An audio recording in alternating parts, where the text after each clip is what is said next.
So hey anime fans, the series name is What If Naruto Got Harem with Anko, so let's start the series. Examining the underwear she had just taken from her dresser, she snorted.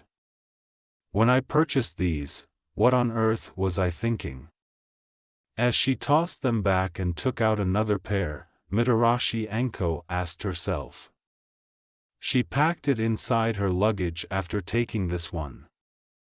This was rare for her, despite what most people believed about her. She preferred things to be organized most of the time, but right now she was just shoving everything in.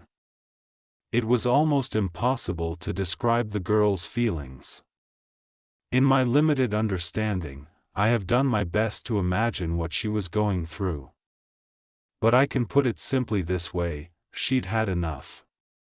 She had put up with unwelcome or undeserving looks and inquiries about what she was doing and, in spite of her best efforts, who she was doing it with for more than 11 years, the only person who spent so much time with him was she. She couldn't have realized that they lived in the same house. A woman like her couldn't have developed such strength on her own. That one time, why was she gone for so long?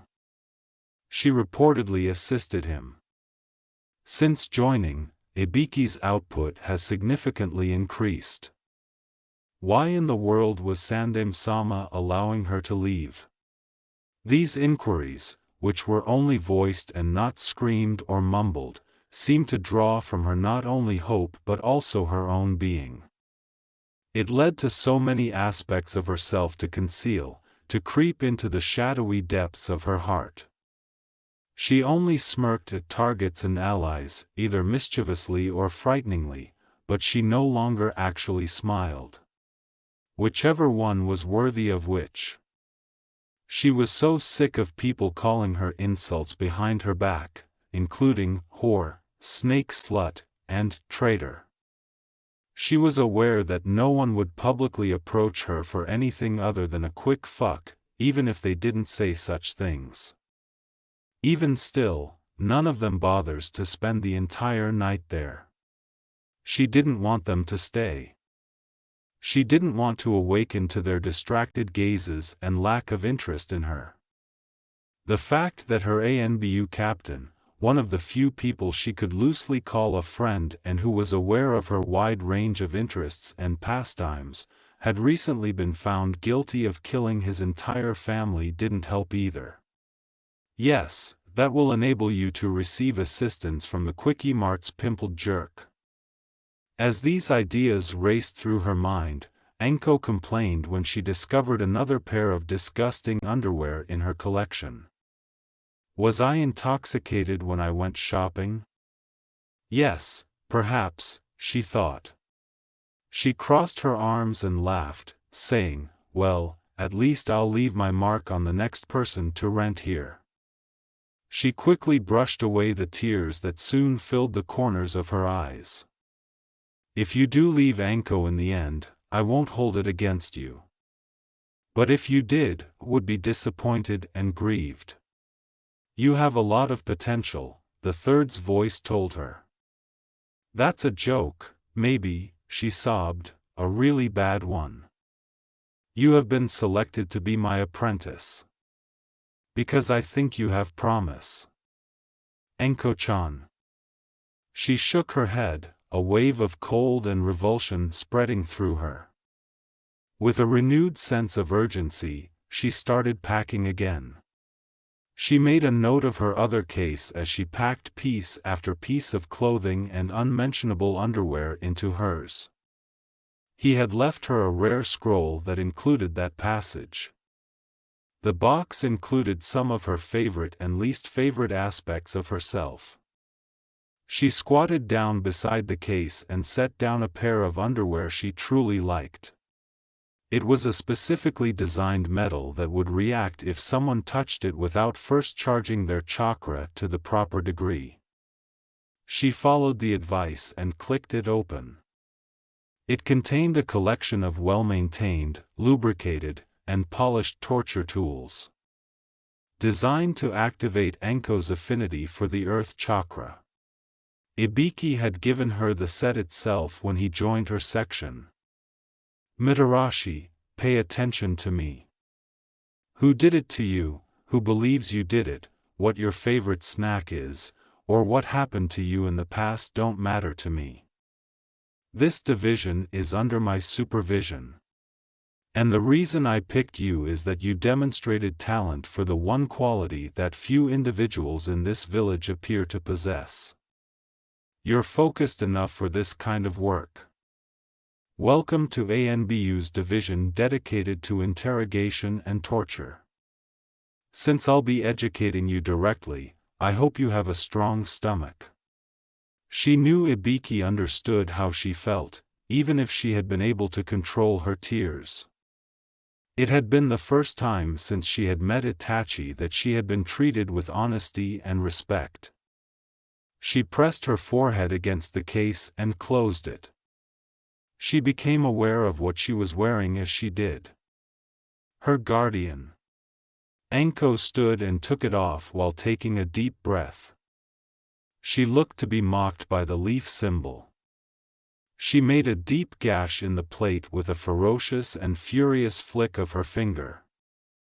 She wished it had cut the dumb thing almost in two. She heard a bell roaring on the first floor of her two-story apartment building. The time was 12:15. In 75 minutes, the wall patrol would be shifting. It was now time to leave. XXXXX.XXXXX.XXXX Anko ran through Konohagakure no Sato's back alleys. A mixture of pride and contempt filled her chest.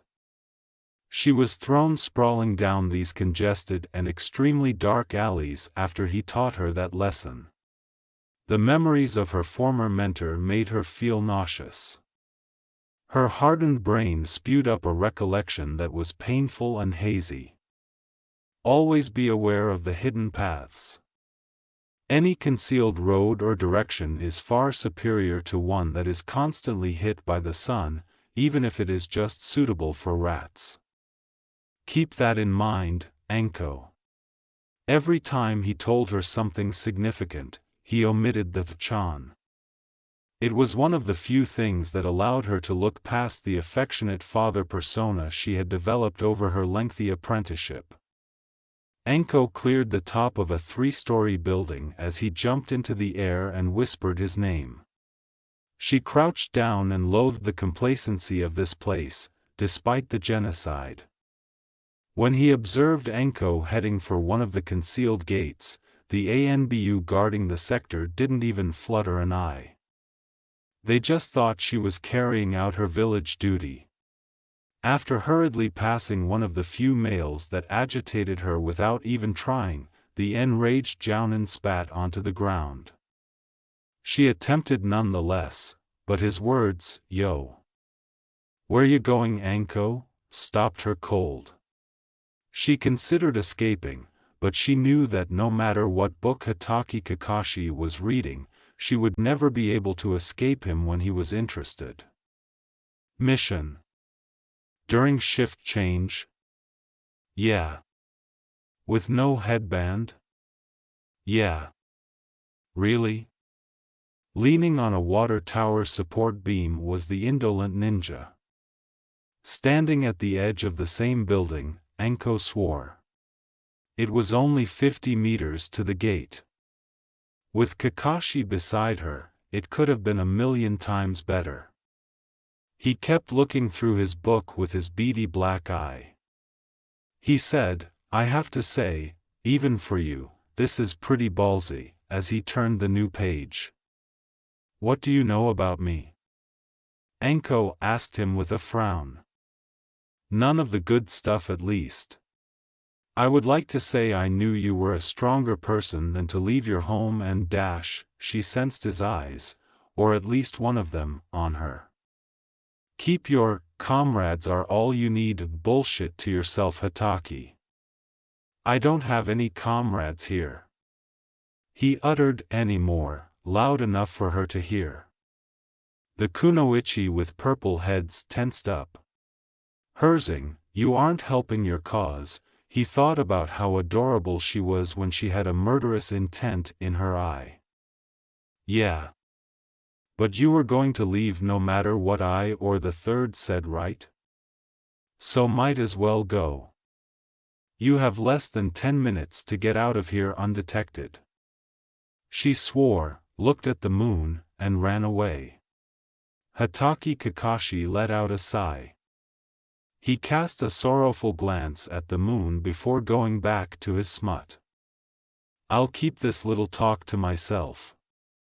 If Hamura-sama or Kotaro-sama found out, they'd kill me, or try anyway." XXXXX.XXXXX.XXXX Anko was rushing as if she were attempting to escape a burning object. Her chest ached from the anger, grief, and sadness. In addition, she was aware that she was being followed. Since she had paused to speak with Kakashi, they had been. She was certain it wasn't him because he wouldn't have been that overt if he had chosen to pursue her. Whoever that was had a really strange chakra. To become a missing fucking ninja, someone trained by the fucking snake Sannin is not meant to abandon her tribe in this manner. She stumbled as she was angry at the world in her head. She would have been on the outside of the left turn she was intended to make, but the offending piece of rubbish sent her flying into a building. A pain beyond any she had ever experienced ran down her spine and into her toes when her head made contact with the brick flush. Blood trickled down her face from her hair as she collapsed to the ground. She hoped the additional moisture was blood. Rather than cry, she would want to be bleeding from her eyes. She wasn't in tears. She was not crying. She wasn't sobbing despite everything she was doing. An insignificant voice called, "You okay?" She made no attempt to move. She could hear the deafening sound of something being moved. Sis, you okay?" "Not really, kid," she said, assuming it was a child. She pulled herself to her knees and then up by her arms while grunting. "Oh, it's you," he clarified. Anko let out a sigh. His delivery of that was truly the cherry on top. The one child who didn't have a curfew must have recognized her when she tried to flee. When she saw this foolish child, she turned to give him her most venomous gaze, the one that once made a battle-hardened Mistneen urinate herself. She got to her feet, almost reflexively. Everyone was asleep, the alley was dark, and the child in front of her was swathed in shadow. A strange street lamp on the opposite side of the small entrance and the moon were the only lights. And his eyes. They were radiant.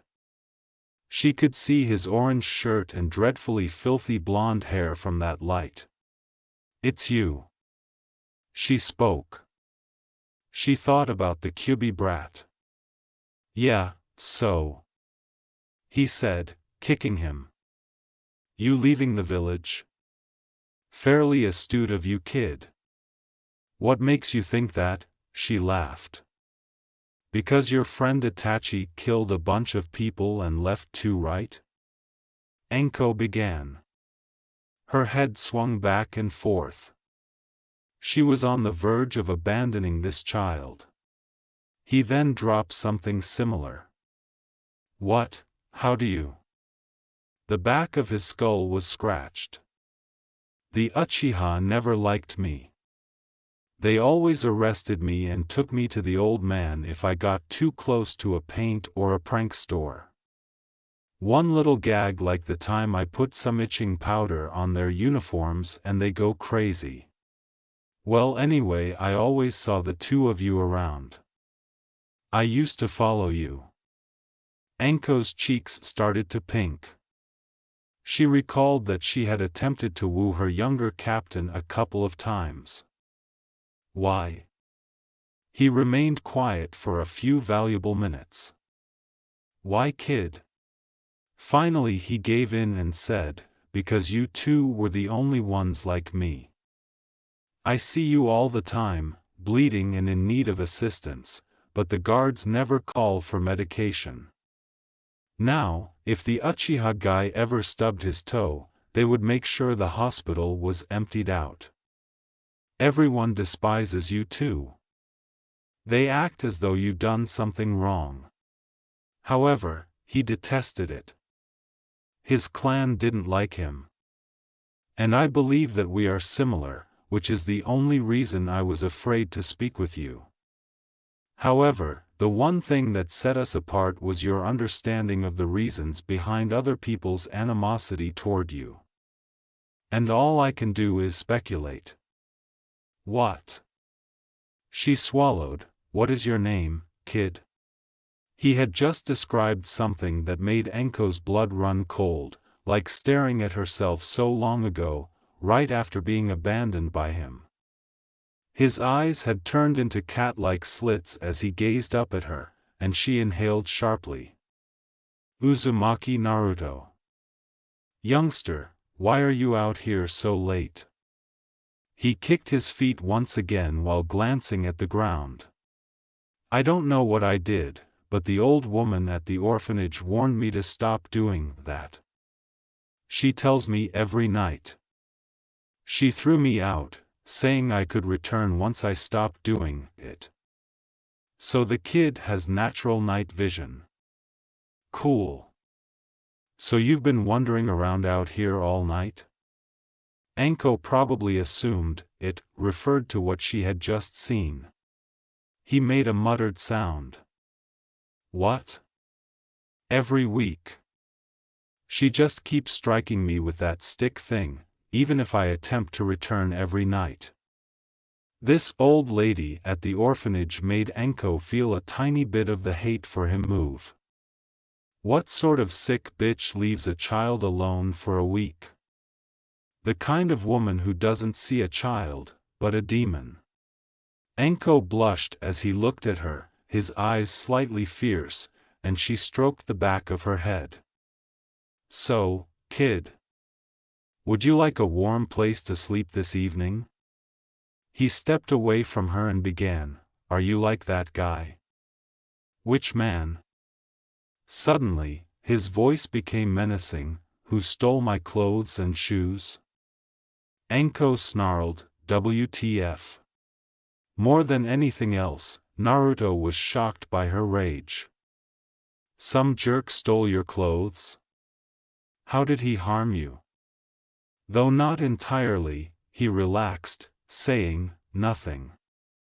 When one of the Uchiha guys abandoned me in the waiting area one day, I tossed a shuriken that I had stolen. In my leggings, I concealed it. Before throwing it, I used it to cut off his fingers when he attempted to touch me. He now has a scar on his neck. Something strange grabbed hold of Anko.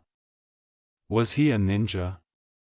With a puzzled brow, Naruto said, Well, I don't suppose so. He always had carts full of items when I saw him in the village. Bundles and boxes. A part of her was relieved by this discovery, but another part of her seemed to get more and more strange. So, carts and storage supplies. He's probably a porter who works for the village merchants. Do you remember where he lives? She asked quietly. Once more, Naruto was tense. Why? Because I hate people who mess with kids, Anko said, squatting down and taking out the unique metal case, which she opened to reveal one of the more viscous-looking devices. Particularly children like myself. When Naruto looked at her, he had a feeling that she was dangerous because she was a friend of the man who killed all the Uchiha, but the Uchiha had always harmed him, and that Itachi guy would always give him ice cream if he was with his younger brother. So, if the living Uchiha were nice but were seen as the bad guy, and the dead Uchiha were mean but were seen as the good guys, then what did that mean? Naruto shook the complex thoughts from his mind. The other people, men and women, had all been too trusting, and many had lost fingers and toes to Naruto's teeth when he realized what was happening. There had been a few close calls with guys like the one this woman had heard of. Twice he hadn't gotten away as scot-free as he just explained, and a few had started when people asked him if he wanted help. But this time, they had tried to be nice to him. She was being, well, mean, and she didn't want him to like her. "Will you do anything to him?" "I'm going to do what he was going to do to you," Anko said, turning to face him with eyes that were now shining in the gentle, nearly empty light of the alley. "I'll make sure it hurts, though. It hurts a lot. For that's what I do, youngster. Those who violate the law are punished by me. And it's against the law to meddle with you." Naruto turned to face the ground and asked, "Why are you fleeing if you uphold the law?" Anko snorted and appeared to be knocked out of her celebration. "Well, initially, it was because I detested those who treated me like a snake that was about to bite and stared at me.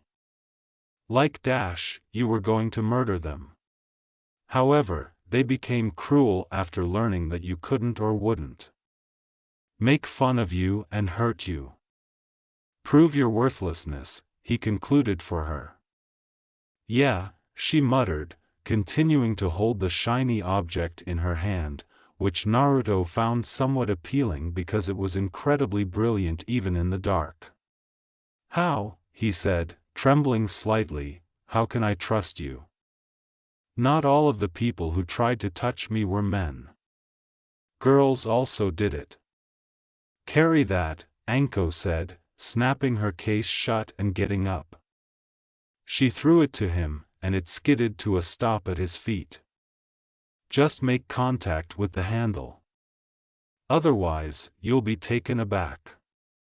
You didn't respond to me," she said as she passed him and turned to return to the street. "How can I trust you if you were his friend?" he cried. His eyes widened as he saw Mitarashi Anko with a halo of light around her face, but instead of becoming angelic, she became demonic. Her eyes were two deep, muddy pools, and he saw the same beasts of torment slipping in and out of them, flowing from eye to eye. Anko paused and looked at him over her shoulder. He waited for a moment before turning. She added, "Because kid," loud enough for him to hear, "you just can." Uzumaki Naruto blinked.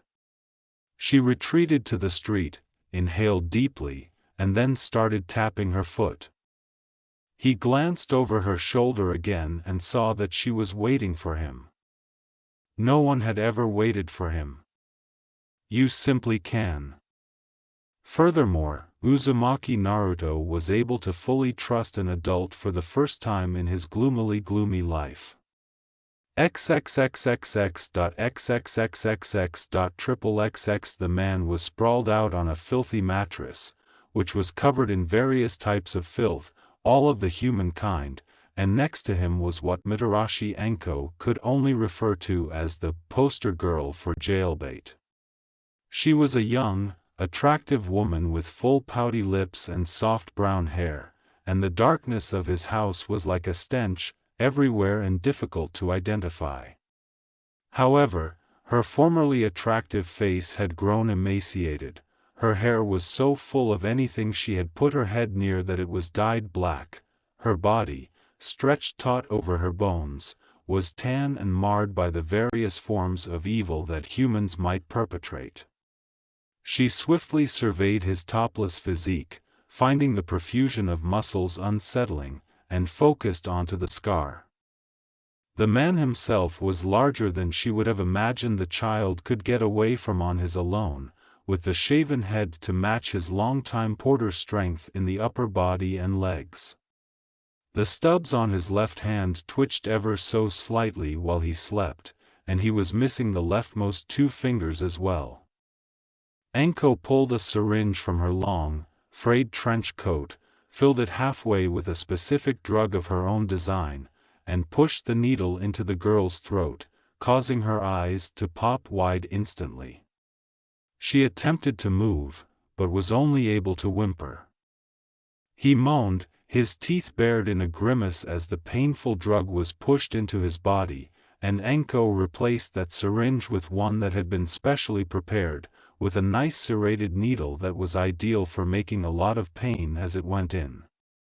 She then teased the man's scar with the tip, waiting until he smiled in his sleep before jamming it in.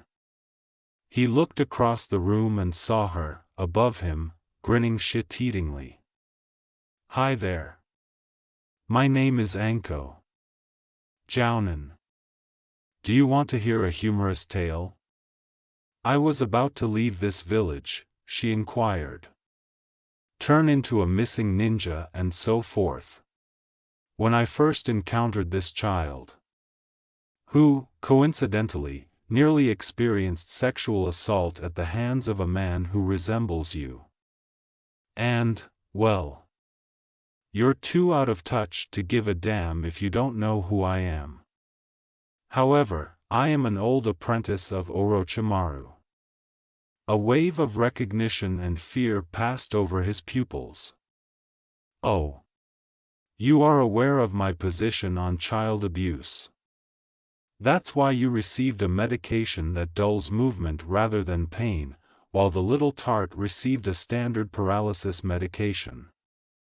To prevent you from screaming, I will now gently cut your vocal cords. And guess what happens to Little Miss Rendezvous Organizer?" she said with a charming smile before turning to face the girl. "Then I'm going to rearrange your organs in alphabetical order. Before I remove your clitoris and the first few layers of your vaginal walls surgically, she gets to feel what it's like to have someone die next to them." Anko stepped back and put on a pair of arm-length rubber gloves, smiling as she clicked her fingers. Naruto entered the cramped flat, carrying the luggage, and he placed it by Anko's left foot while panting heavily. "Thank you, Naruto," she whispered. "Go wait outside now." "But I'd like to observe." "No. Please. For what reason do I want to view this guy's guts?" "No." She leaned down and placed a hand on Naruto's head, and he winced at the sound of her words. "This isn't for you. Be aware that he will pay for the harm he caused to you. I now act in my own best interests. You're an excuse for me. So step outside." "Go, Naruto," she said, getting up and adjusting her gloves. "Don't peek, and stay a kid for a little while longer." When she instructed him to run to the door and slam it shut, he remained by her side for a minute. She waited until she felt his signature go to the end of the hall, where no one coming in or going out of this floor would see him, and any ninja who did notice the illusion would assume it was a fellow ninja in another room, since he had set up a specific genjutsu for him. "All right." She stooped to pick up the case and placed it beside the man, opening it with a flick of her thumbs. "Have a terrible last night, you sick fuck," she said. "Since this is the final night that anyone will tamper with Naruto Uzumaki. XXXXX.XXXXX.XXXX. A few hours later, Anko left the apartment, her face and chest covered in blood. She released the genjutsu around Naruto and turned to face him. His eyes were a little wide, but he seemed unconcerned that she was bloody. He got up and tentatively extended his hand, which Anko eyed and grinned at before taking it in hers and leading him down the stairs to the street. The night air was still cold and dark, but it contained something new. There was a glimmer of optimism in it. "You didn't tell me your name." "It's Anko, Naruto." "I like your name." Thank you, youngster. Yours is also quite awesome. Where are we heading? My location. We'll have a bath after that. Eat something, then turn in for the night. Is ramen available for us? Ramen? I believe it's time to introduce you to something amazing, kid. Far superior to ramen. What is it? Dango. There are some evils that are essential. Justice is scarce in a world where warriors have mastered the ancient and deadly arts of killing. In fact, the lone man standing in the crisp morning air in the middle of the street rarely believed that justice still existed. Betraying and hurting a child is indecent, being a guardian of your house and your neighbors is decent, so, for a brief period of time, Mitarashi Anko had been an incarnation of justice to this guy. Justice is the balancing of a decent act against an indecent one. Few people are aware of Mitarashi Anko's passion for cooking, singing, and dancing, but they are also aware of an intriguing fact: Marino Ibiki is, without a doubt, Konoha's biggest and most sensitive sap. Guy is unable to touch this guy. Well, by clearing her house of everything that would be misleading, I can at least prevent them from ordering a direct execution on sight. However, I hope she didn't lose the torture tools. After all, they were a present. In addition to proposing that the legal limit for ninja in the service to Konoha be raised from 16 to 19, the still emotional Ibiki pulled out his ring of keys and chose the extra Anko had given him following her third attempt to drown her sorrows in hard alcohol. At least at 19, young girls wouldn't still be complaining about their periods. He wished. He put his hands in his pocket and opened the small fabric compartments that held his special poison Senbon. Ibiki walked calmly up the top flight of stairs, but as soon as he reached the top, a door creaked and a rush of water alerted him to Naruto's struggle to leave the bathroom to his immediate right. His innate senses immediately detected two presences in the house, which he knew must be Anko's bedroom and guest room based on his memory of the layout. Oh no! When he spotted Ibiki, he stopped dead in his tracks. Why does every glass of milk I drink do this to me? The Kyubi kid at Anko's house. This doesn't make up. Ibiki was shocked. What are you doing here? He inquired. Naruto's eye twitched. Usually, he would have a panic attack and run away from an unfamiliar presence in his current home, but now he had Anko. Inavtion in the home. Ibiki blinked again and squeezed the bridge of his nose as he screamed and headed directly for Anko's chamber. Just as Naruto kicked open Anko's door and jumped into his new friend's bed, he turned to follow, wondering what was going on. Naruto's flying body tackled Anko, knocking her out cold and caused her head to hit the wall before her drowsy face resurfaced. Naruto, she growled, why are you jumping around my damn house, you little brat? I scared him, Ibiki said, gesturing to his young protege from her doorway. And you have surprised me, Anko. Ibiki, it's good to see you again, boss. The floor abruptly sat up as Anko's abs briefly rendered Naruto unconscious. Home invasion. XXXXX. Ibiki took a slow sip of his tea. It was a bit much to process. Naruto was absorbed in Saturday morning cartoons for the first time in his life when sporadic exclamations of "spin on" and "who the hell do you think I am" came from the living room next to Anko's tiny kitchen, and Anko was staring at him with a somewhat maternal watchfulness. Ibiki said, "So, that murder was yours, on purpose." "It wasn't murder," Anko shot back, "because he didn't have blood." I only assisted him in draining it. If anything, it was aided suicide. However, why the girl? She deceived Naruto into accompanying her, Anko said, her hands clenching around her own teacup. She intended to replace herself with him. His next sip was a little longer. I see, he said. Sad business. For whatever reason, I've always thought that the areas close to the gate are a little less appealing than those farther away. You have no idea. Pierce the heavens, from the other room. With a smile, Ibiki said, he sounds happy. How could he not have discovered Dango?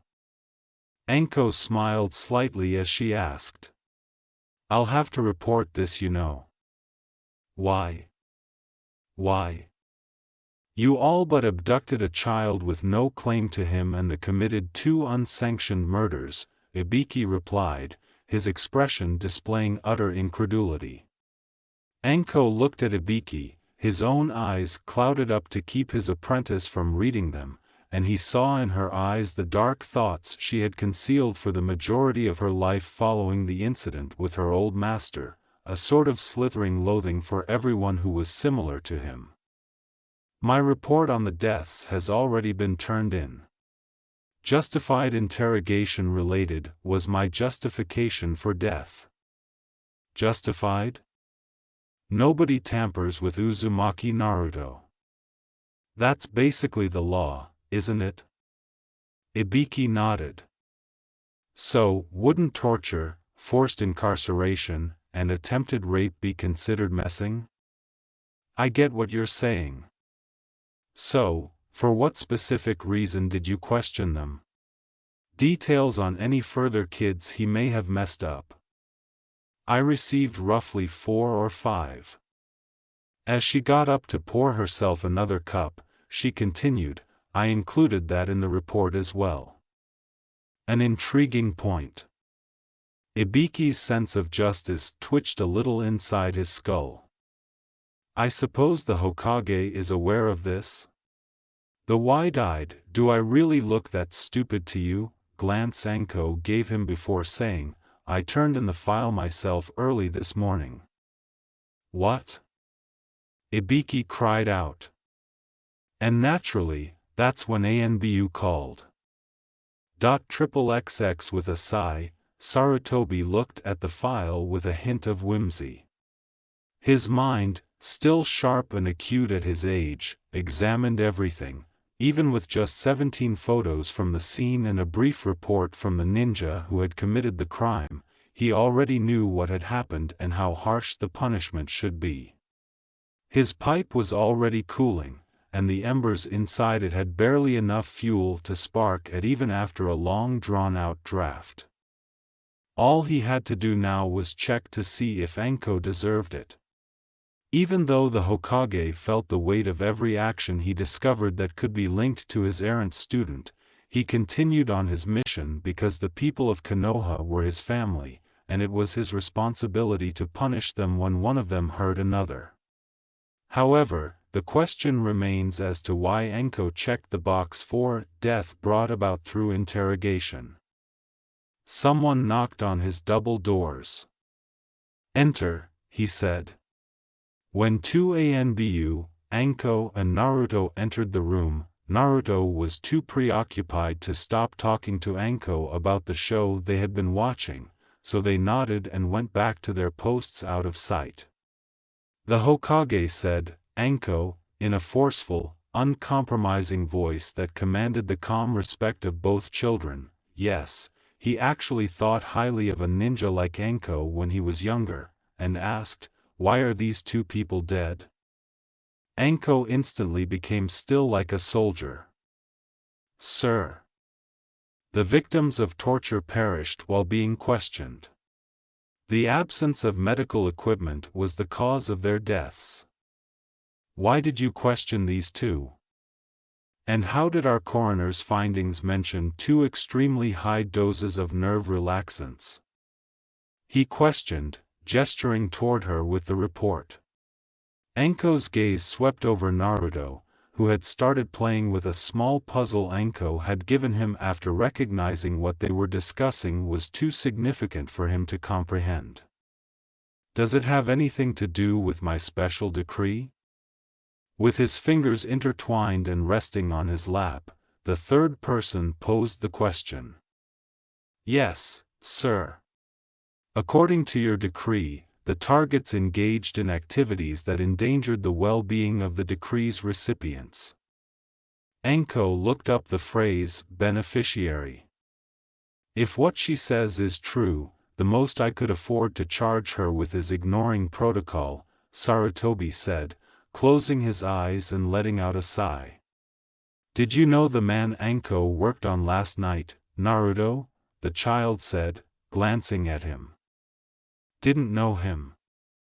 With a feeble smile, Sarutobi asked, did you know of him then? Yes, he made an attempt to contact me. However, I managed to get his neck and fingers. Escaped. I understand. Would you please wait outside, Naruto? Sandaime-ji-san, yes.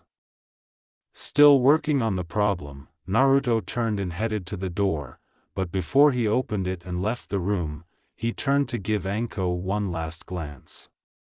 Sandaime turned to face Anko as the door closed and said, you have done something that not many people in our community would dare do, Anko. Torturing citizens without authorization? Is it your legal right to take a minor? In all honesty, sir, he had been homeless for a week. And just because of his night vision. Anko growled. Ah yes that, I was hoping it would fade as he got older. Well, it didn't. And as a result, he almost got raped. She gave a poisonous hiss.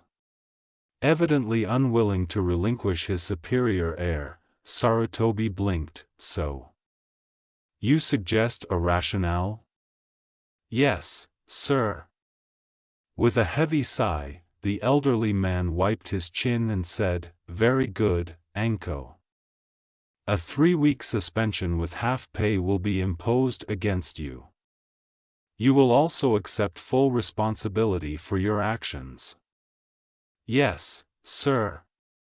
Anko declared. I wanted to ask you a question or two, Hokage spoke to a special intercom, causing Naruto's head to emerge with his face indicating that he was attempting to listen in. Naruto, you can come back in now, Hokage added. Is that acceptable? Yes. What do you need? Sarutobi didn't miss Naruto's response as he moved to stand next to Anko. Do you like Anko? The elderly man asked with a smile. He inquired.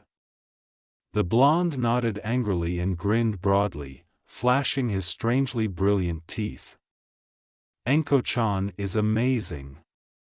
He snatched her hand and swung it back and forth while he spoke. How is Anko's home doing?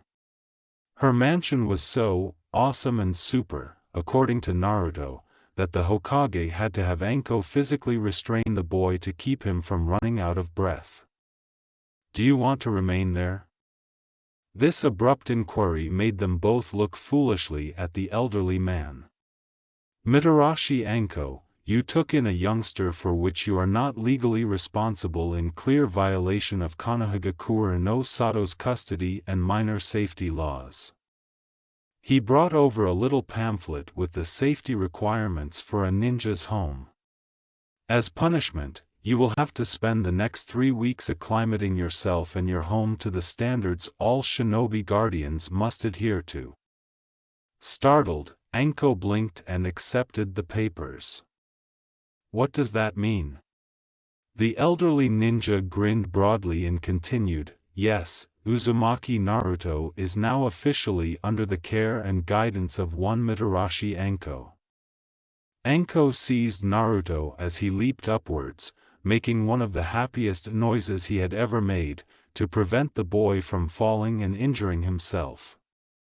Naruto. You will be Anko's ward, said the blonde as Sarutobi shouted to calm them down. Do you realize that you will obey and listen to her as though she were me?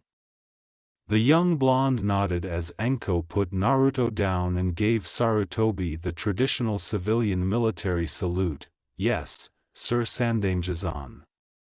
Sarutobi grinned and thought, well, you two can go now. He could at least call me Hokage. Remember to retrieve Naruto's belongings from the orphanage, Anko. No problem, sir, too, Anko saluted. After emptying his pipe into a concealed ashtray and refilling it, both left his office with the zeal Sarutobi had not witnessed in over 15 minutes when he had ordered Hayato to a tiny eucalyptus field. There is a good chance that was a decision based on senility. XXXXX. Unfortunately, there were only 15 orphanages in the village.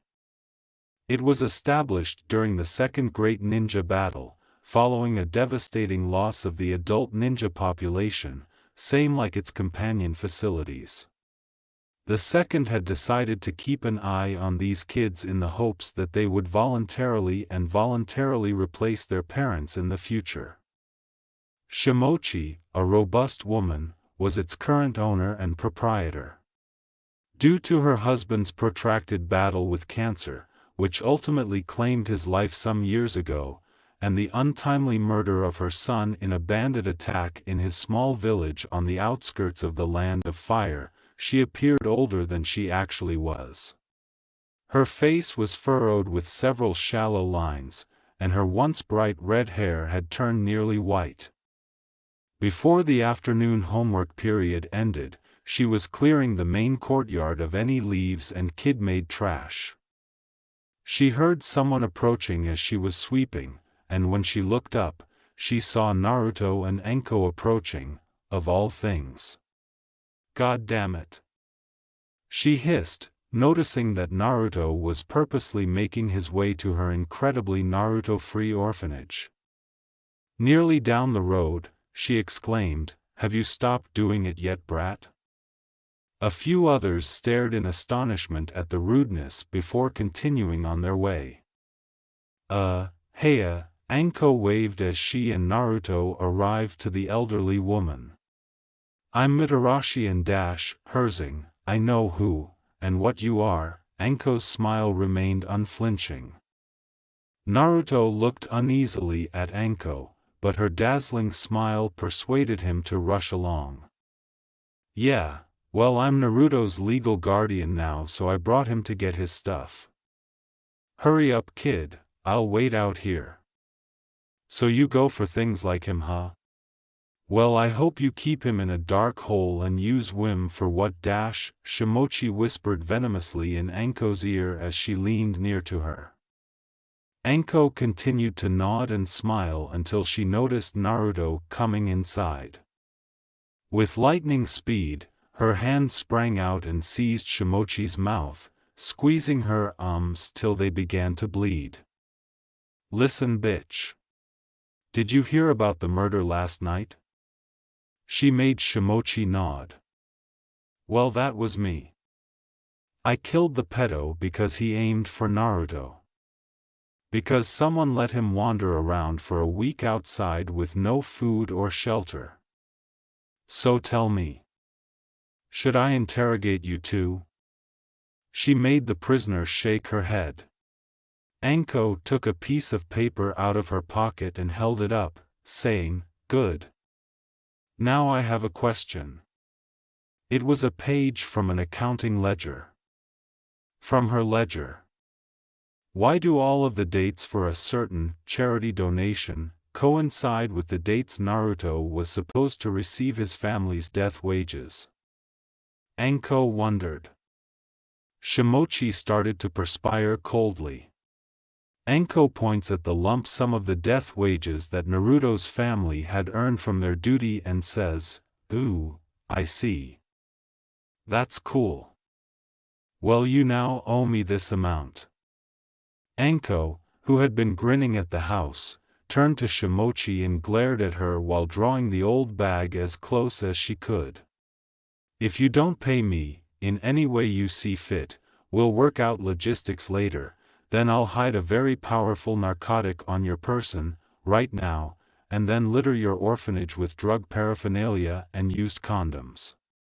And if you ever let this kind of thing happen to a kid again, or if your many charitable donations came from where I think they've come from, I'll make sure every single parent and ninja in Konoha knows what a careless old bitch you really are." She shoved Shimochi down and let her go. "And I'll make a nifty net profit by selling torches and pitchforks and tar for your old fat ass," she laughed. Holding Anko's face, the caregiver slowly got up and turned away from her. Shimochi was horrified when Naruto hugged her leg after he bowed and said farewell. Before rushing to Anko with the bag she had given him filled with his clothes and a few personal items, Naruto muttered, "Sorry about not stopping the thing with my eyes. I'll try hard to remember the manners you taught me." Naruto looked up at his new guardian and asked, "She wasn't mean, was she?" Putting a hand on her hip, pulling out her chest, and pointing to herself with her thumb, Anko blinked at him and said, "Mean? No. And even if she was, do you really have to worry about me?" "No." Naruto shook his head in protest. "And why is that?" Jumping and raising his hands in a banzai gesture, Naruto said, "Because you're Anko-chan." He was dragging himself and his luggage over her shoulder like wheat when Anko snapped her fingers. "Right. Now let's get some dango, I'm starving." So that Anko could sit up, Naruto rolled on her shoulder. "If you're nice to her, she even makes a kiss for you." "Ah. Can't we stop by Ichiraku's? I want you to meet Ayam-chan. She's really nice, she always gives me a kiss on the cheek." "Kid, that will be your favorite memory as you get older," said Anko, rolling her eyes. "Why do you say that?" Irika reviewed the scores from the tests his class had recently completed. They had performed admirably thus far. He started reading the names. Those who had gone by approached his desk and grabbed one of their valuable headbands. Naruto started to fidget as the names gradually got to the S's. In a nervous habit Ibiki had not yet purged from his brain, he used his thumbs and forefingers to pull at the sleeves of his orange jacket. When he heard Ushida, his mouth dried up. "Out of everything I did today, I hope I did not fail." "I did not fail. Uzumaki Naruto!" screamed Irika. Naruto strode stiffly down the steps, standing erect as a board. "Way to go. Dead last in the order and the test. Come on, why even pretend, Naruto? You might as well walk out the door. 5-1 he shits himself. If you run home crying, tell your big sis I was supportive of your pain." Sweat was forming on Naruto's arms and temples as he stood in front of his teacher. It felt like his ankle-length coat was attempting to slide off his shoulders and back. He heard Ino complain, "When was the last time he washed that thing anyway? At least pick another color, God." As per your test results, above average in ranged weaponry skills. Average in examinations and testing, and based on this collection of data I can say without a doubt Naruto let out a sigh, Anko was correct, he only needed to take his time, and everything turned out well. "You're a failure." When Irika's eyes glowed crimson, Naruto questioned, "Huh?" He pushed the student back into the lower desks after jabbing his finger straight into Naruto's nose. Irika shouted, "How could you be such a failure?" When Naruto said, "I try hard," I stumbled. After a foot struck his skull, he looked up to find the other girls scowling at him and Ino, the owner of the foot that was still on his head. Why can't you be less of a failure and more like Sasuke? I'm only Naruto, so I can't really dash, Irika kept screaming, chewing on his clipboard and biting it in two. Shut up. I can't believe the Ichirakus even allow you in their stand, he said. Tucci and Iam screamed together as they walked into the classroom, we sure as hell won't now that we know what a failure he is. Before long, every youngster and adult he knew was pointing and repeatedly using that fucking term. But as Ibiki and Anko forced their way through the throng and confronted him, the worst happened. Naruto. The young blonde replied, "Oh, I remember this part from last time," as Anko raised her hand.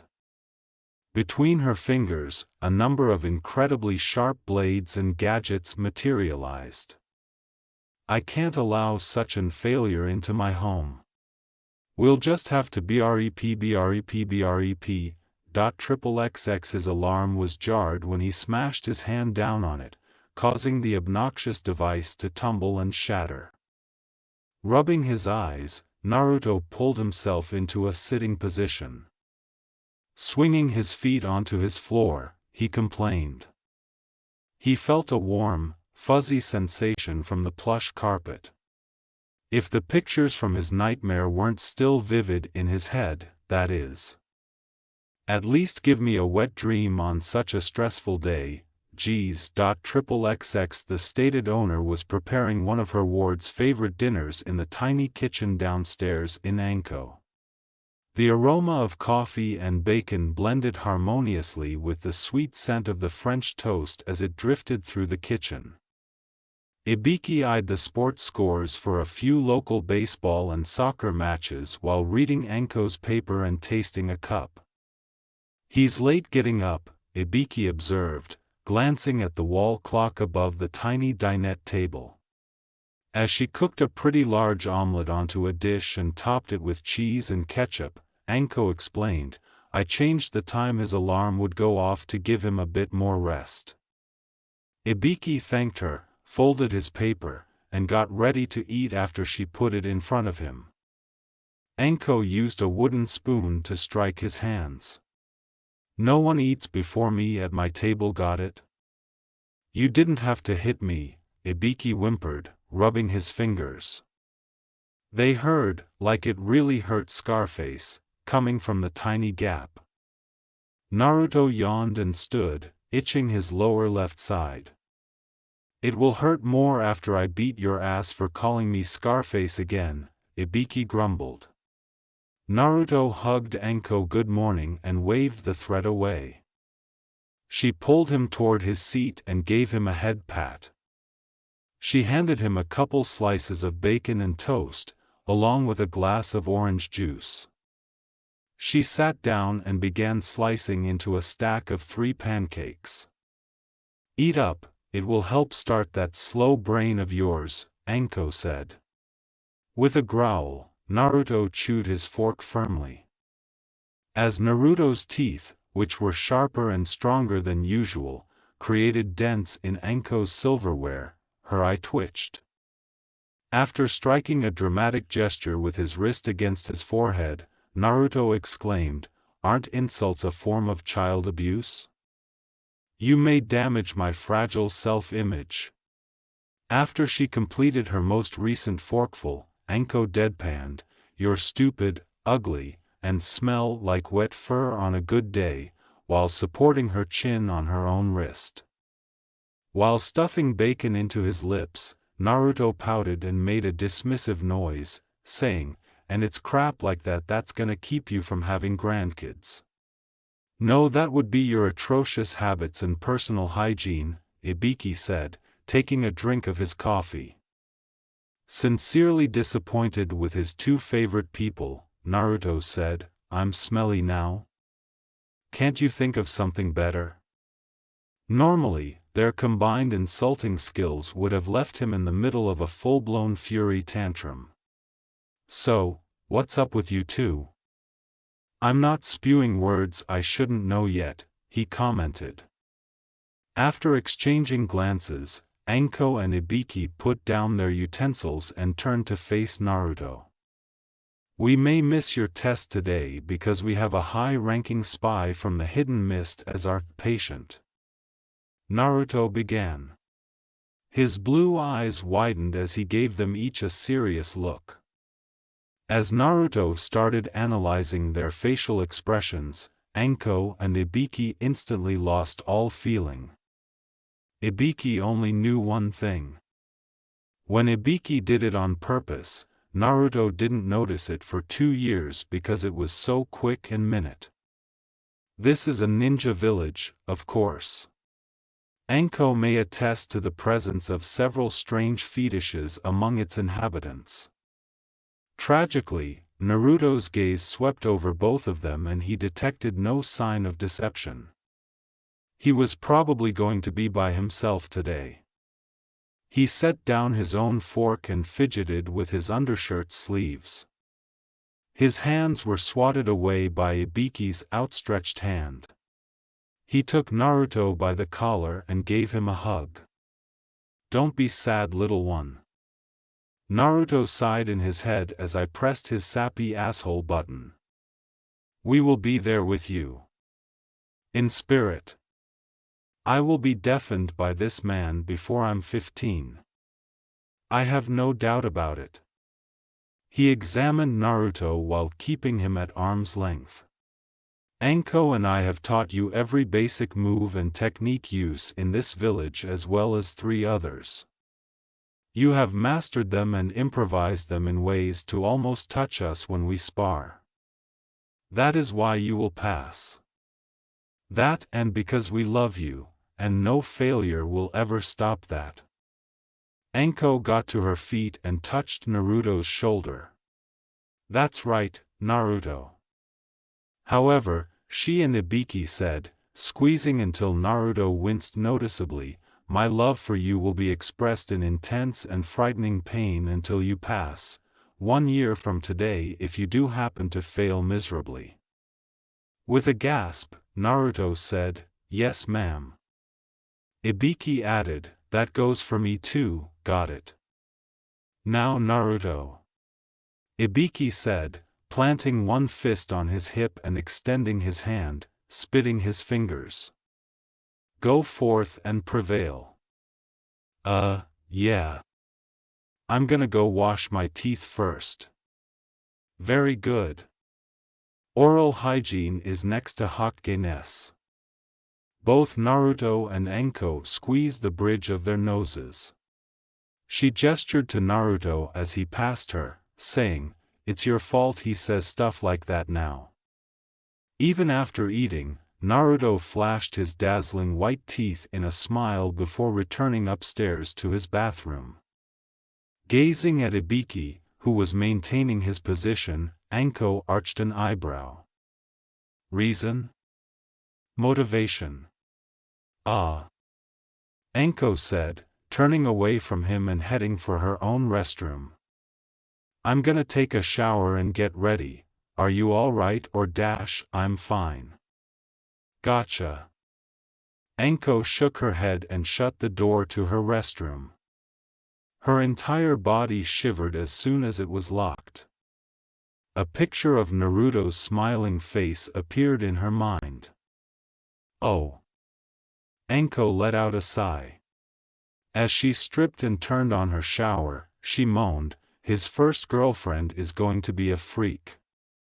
Anko splashed water over herself while perched on the stool in the bathroom. His first girlfriend. Faye. Not from this village, Anno said. XXX 4 years earlier, guardian age, 20, ward age, 9. In the darkness, Anko sat on her stoop and glared at the little group of individuals in the alley across the way. They had stayed in the shadows, but Anko was able to see them well after doing a tiny ninjutsu to give herself heat vision. She also noticed the swords and pipes they were holding. After taking the child in, she was a little taken aback that such a force would be gathered. A little taken aback. She checked the amount of beer she had left by lifting the bottle. She had been careful not to get wasted by drinking it in moderation. Seeing only the spectrum of heat, she did not want to wear beer goggles. Regardless of how fantastic that might be. With one eye on the group, she drained her beer and made the decision to try something new. She turned it over in her fingers and whirled it in the direction of the leader. It struck his head with a nice crunch and knocked him to the ground. Snake bitch. Anko cracked her knuckles and stood up. Come and get it, boys. 4 guys and 2 women made up the crowd that charged. Based on how they concealed the civilian meat fodder, a man and woman team had ninja training. Anko clicked her fingers and grinned. 10 ANBU suddenly surrounded the crowd. Shit. The spontaneous leader said, his head twitching. Anko checked her watch and said, ooh. I'd hate to be you guys in the morning. Before heading back inside, she smiled and added, I am the lead torturer for all criminals who break the decree of the 3rd concerning my little ward. I'm going to get some sleep, guys, make sure they're treated nice. Anko let go of the technique and massaged her eyes with a grunt. Every time she disabled it, they stung. A tiny voice called out from down the hall, Anko? She looked up to see Naruto's familiar blazing eyes staring at her. His legs were up to his chest as he sat on the floor. She put an arm around his shoulder and sat down next him. She questioned, why aren't you asleep? I had a bad dream and went to your bedroom, you were outside so I just waited down here.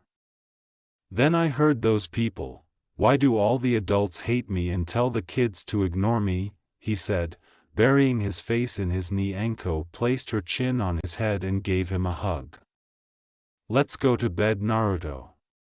Before he followed, she stood and observed him for a few minutes. XXX Anko, wearing her distinctive outfit, examined her tattoos and rolled up her sleeves. Ornate ink artwork blended with unique summoning approaches. The piece on her back was her favorite. It had mostly been created by Naruto during his early days of mastering seals and other, quick, ninjutsu techniques. The picture, which was completely tribal in nature and for which Naruto was actually quite skilled as an artist, featured a big, strong fox biting the neck of a massive, multi-headed snake that had wrapped its many tails around a lovely young woman. Even though Anko adored the picture, the meaning and imagery it contained made her tremble. Unconsciously, she reached for her curse seal and caressed the flesh. The seal felt velvety and soft, like fabric bonded to her, and that was what she detested most about it. Her nails brushed against it, sending shockwaves through her body that were equal parts delight and disgust. Hissing, Anko scowled at her image in the mirror while digging her fingernails into the swollen skin. Anko, watch out for things like self-mutilation. They only help you tolerate the pain you want to replace for a longer period of time. She paused and withdrew her hand. Her palm and the tips of her fingers were speckled with tiny lines of blood. After wiping her hands under the faucet, she went outside to observe Naruto slurping noodles from a ramen cup. You just ate, Naruto. Don't overeat, it'll make you slow. I know. I'm just still hungry. You know how it gets sometimes, he explained. Anko gave a nod. When they were outside, he said, I'm heading out, how long do you guys think it will take? After locking the door, Anko turned to face Ibiki. He gave a shrug. Mist are either psychotics or fanatically loyal. Only a scant few are normal-minded ninja who can easily be interrogated with mild techniques. It could be all day.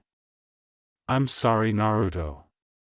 In response, the blonde wearing the orange jacket shrugged. It's fine. You guys are the ones missing out.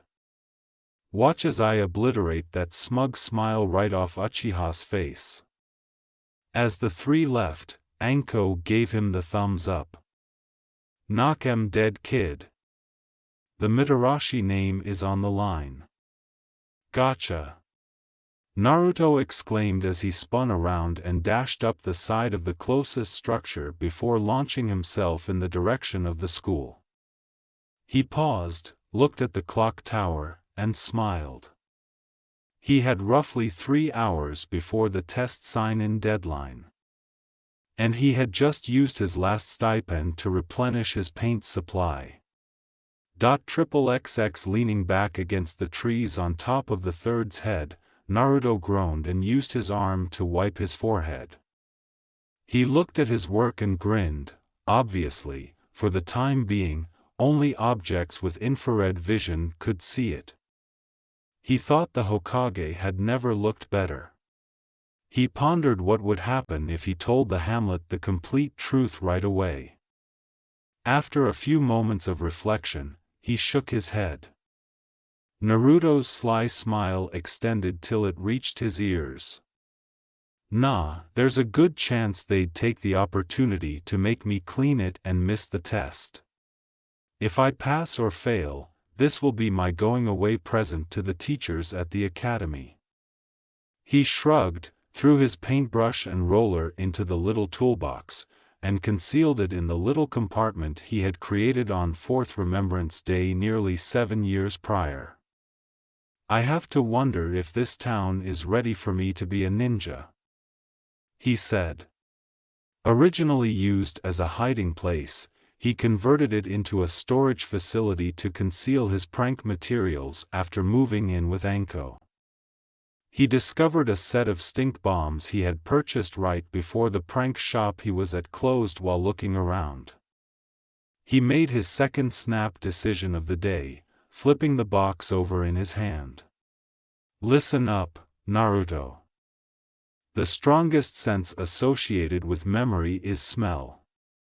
Therefore, you need to become proficient in identifying and evaluating scents with your nose. As Ibiki had once told him, it helps you keep track of things subconsciously. In my opinion, he told the package, you guys smell better than wet fur. I'd rather be remembered for you than that. Before putting them in his pocket and running out, he looked at his clock and saw that he had 40 minutes to get down and go to the school to sign in. XXX at the Konoha Ninja Cadet Academy, there are more than 50 instructors, part-time teachers, and substitutes. The typical student might only study under 4 or 5 and encounter half of them. Uzumaki Naruto, on the other hand, has studied under and met all 50. He did it because of who and what he was, not because he desired a sophisticated and diverse education. In general, he was smarter than them, and he had a way of demonstrating this, not through insightful conversations, but through mind-blowing demonstrations of guile. Gentai clutched her arms and trembled in her chair. She yelled, I'm not doing it. Why? Irika asked, massaging his scar. Tragically, Gentai is terrified of birds and spiders. You remember what he did to me. I'm not going to be his watcher. What if he has more of them? She instructs rather than serves in the main ninja force because of this dread, which is strong and illogical. After she gave him a failing grade in Foreign Enemy Studies, Naruto created a fully functional puppet that was a bird-slash-spider hybrid and used it to chase her. His first attempt at making a Kusa ninja disguise didn't work out since the plants and grasses he needed didn't grow in Konoha's forests. Even with what he had, it should have received at least a C. In order to get even with her, he researched Sunagakure chakra puppets and requested for another opportunity. It was constructed with real spider teeth and bird bones from specimens Ibiki maintained to test poisons on, even though it used ordinary strings. As a result, Naruto had to be moved since, after pursuing her, he said he could make another one from scratch at any time and utilize an army of puppets to dispel whatever prejudice she might have had. Irika, who had been among the numerous educators who found Gentai's hysterical run of doom amusing, was unable to disagree. "Alright, fine. Fuki-san." The man with the long hair shook his head angrily. "Hell. No. Why not? Irika, it took 15 separate washings to get the smell of cats and mice out of my uniform. And in the end I still had animals chasing me for weeks. And it wasn't just one, it was all of them. He spread those pheromones like wildfire. Had to move out of my house because of him." Irika's shoulders dropped. The only silver lining was that they acknowledged they wouldn't be impartial observers of Naruto's performance in the test today. Normally, a single test of ninja skills would be sufficient, but the Hokage had announced a significant shift in the testing process due to heightened tensions between their neighbors and rumors of growing ninja organizations. A thorough assessment of every facet of the pupil. It requires technique, physical prowess, and familiarity with ninja arts and history. The test would be administered one class at a time, with a single teacher observing each of the 30 pupils to assess how they respond to the various demands and challenges of the test. If a child is overly focused on the test rather than on what he has learned, even a perfect score could be a waste of time. On the other hand, a student who performs poorly on the test but demonstrates good character could still pass and be granted genin rank. But all of this depended on the youngster having someone to watch them. Naturally, Uzumaki Naruto was the only pupil in Irika's class who had not yet been allocated. Looking at the 15 teachers available to keep an eye on his mischievous kid, Irika thought, well, at least it's not because he's a demon, a real one anyway. Listen.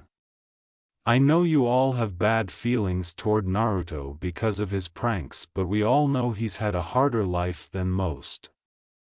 Why do women with flat chests despise Anko more than others? Later, Irika made the decision to consider that.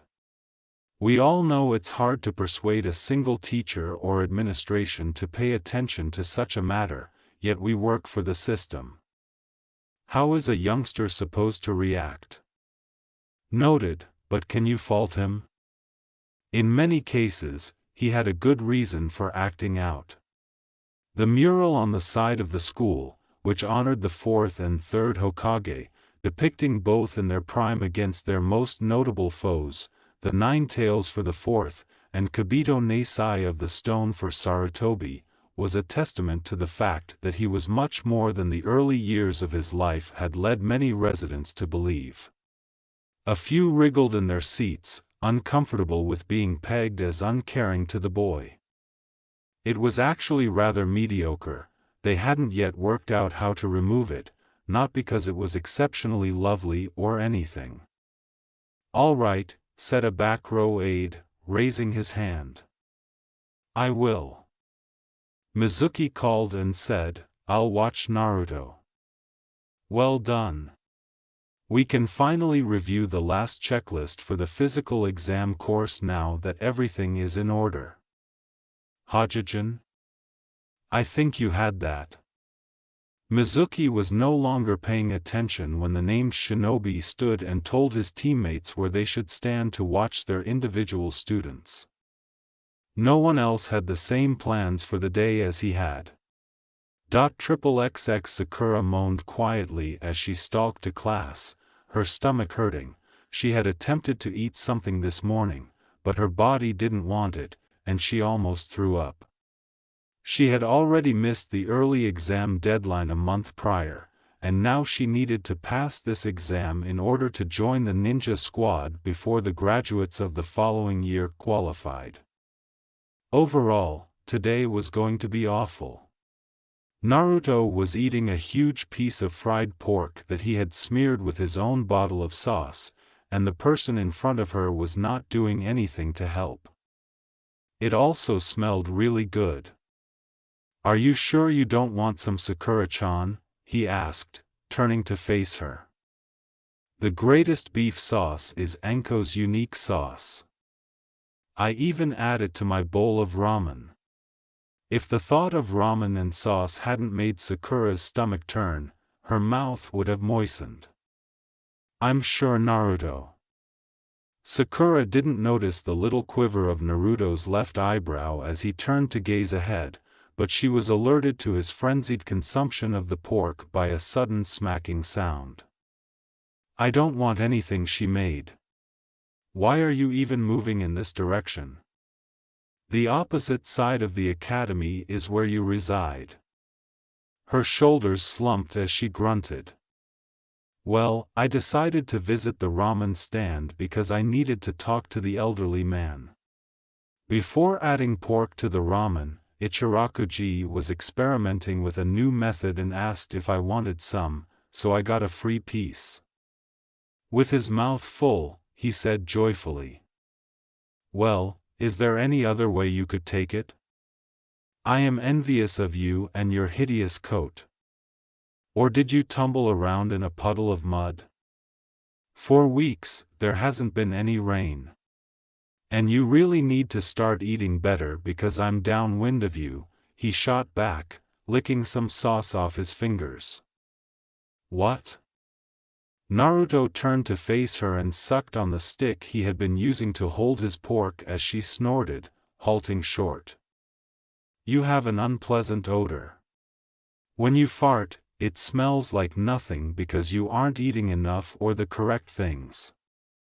Red in the face, Sakura exclaimed, "I don't fart." She yelled, and her entire body flushed from the stares she received. "I don't fart," she whispered softly. "Yes. You do. Additionally, they have no scent other than that of mild gut bacteria. You should eat more. Some of us can't afford to be pigs, Naruto." "Yes, but some of us keep in mind that we're only 13. Furthermore, depriving your body of nourishment while it is growing is unhealthy. You are aware that this will keep your tits small?" He deadpanned. Sakura's redness from embarrassment turned to rage in an instant, and she clenched her fist and threw it as hard as she could into Naruto's face, grinning slyly as she felt his nose beneath her knuckles. Naruto fell backward, his eyes white and blood dripping from his nostrils. "Naruto, go die." As she passed the prone form, she roared. The body turned to mud and sank into the earth after a few minutes. XXX The young Haruno always had conflicting emotions when she arrived at the academy since she knew her mother was there, her flawless sized 7 mother with her gorgeous hair, her fiery green eyes, and scores of honors for her scholastic achievements. "I'll sign it, but you had better be as good as you believe you can be, as good as I know you can be." "What has gotten into you, Sakura? Why would you want to be a glorified killer? Is that really what you want? To kill people for a living? Why can't you want to help them like me and your father?" Ignoring the instructor's waving and grins, Sakura tightened her fists and rushed inside into her classroom. However, as she watched her feet and the thought of slapping her mother in the face as she felt compelled to, "Naruto," a female voice cried. Sakura looked up to see a certain pair of blondes running down the hall from behind her. "Give it back!" With her arms out, Ino shrieked and reached for the end of Naruto's trailing coat. "Keepers of Finder! I had it stolen by you." "Then you should have hidden it better," he said, laughing and displaying his ferocious teeth, which always snarled Sakura. He also brandished a small piece of paper. "It was hidden well. I don't consider panties to be a hiding spot. I always check the pretty ones there first." Naruto leaned forward and grinned as he stopped and spun around, causing her to stumble and fall backward on her. Ino stammered as he simultaneously offered a compliment and made a vulgar admission. "God, I thought you would have learned after I decked you." Sakura stole the photo from the naive mischievous person. As she glanced at it, she saw an image of Ino at a very young age standing next to a female actress, or what looked to be one, but it was actually Muto Kenichi, a well-known kabuki actor who was renowned for his outstanding depictions of well-known shinobi women. With her rear to them, Ino pulled the end of her shirt and tucked it back into her leg wraps before pushing off, twisting behind Naruto, and yanking her photo back. "These are unique waist restraints. Naruto, no underwear," she snarled. "I love women who go commando," he said, smiling as he strolled up to her, going too close. "It's sexy," he growled. "Nasty," Ino said, pushing him away and placing a palm on his face. "Your breath has a meat and green pepper scent." Sakura's nose was fine, so she cocked an eyebrow and said, "Wait, weren't you eating pork?" Sakura pointed to him and inquired. As he always did when caught in the act, Naruto gazed at her with wide eyes and said, "Oh," with a thoughtful expression. "Oh. Yes, you have the clone of mud." "What?" asked both gals. "Anko-chan taught it to me some time ago, but I was never able to keep it together for very long, so I sent it to Ichiraku's to see how far it could go," he clarified. "Was that a clone? So it said what you would have said normally, right?" Sakura inquired. "Yes, but why?" Smoke billowed from his face as her fist drove him backward. "Even I know not to mess with her when her mother is around," Ino remarked, bending over Sakura as she marched past him, her hands up in defeat. Why would Naruto intentionally do something so foolish? "Just wanted to liven up the party," he coughed. "And Ino, huh?" "Yes? Did your boobs get bigger recently because they have a much better shot GAH?" Naruto smirked at her, leeringly. After using him as a stepping stone and stepping hard onto his face, Ino followed Sakura, saying, "Idiot." Naruto pulled the photo from his pocket and examined it once she had left his line of sight. "Ha! Who the hell saw your underwear?" XXX. As soon as Naruto entered the room, Iruka sensed the tension. He repositioned his nose with a sickening crack and washed a boot print off his face. Given that Sakura was massaging a pair of raw, red knuckles and that Ino had her arms folded across her chest, he could only assume Naruto was pulling one of his old tricks. As he watched Naruto take his seat beside Chuji, Iruka thought, he would be the biggest pimp in Konoha if he weren't the container for the Nine Tails. "Whatever happened to you, damn it?" the plump ninja inquired. As loudly as possible, Naruto spoke his next sentence. "Are you unfamiliar with Chuji?"